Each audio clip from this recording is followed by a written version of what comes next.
Indeed, insurance might not be the most exciting topic for individuals to discuss. However, it's a necessary one for them to consider.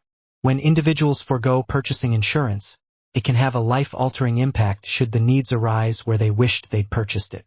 Insurance helps reduce the financial burden related to maintaining health and well-being and mitigating costs associated with accidents, liability, and death.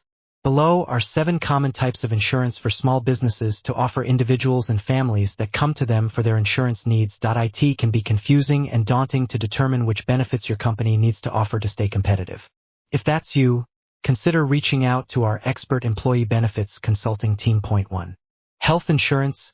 Health insurance mitigates costs for illness, injuries, and accidents.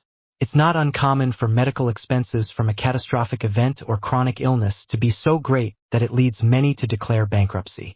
Even standard medical costs and doctor visits are costly and difficult for many to afford. 2 in 5 adults report having had difficulty paying for health care, with over 60% indicating medical costs as a source of stress. Most employers offer some level of health insurance to employees, typically sharing the cost of coverage. Private insurance can be costly, though affordable plans and tax breaks are available through the federal and state marketplaces. Though the most common health insurance people think of is medical insurance.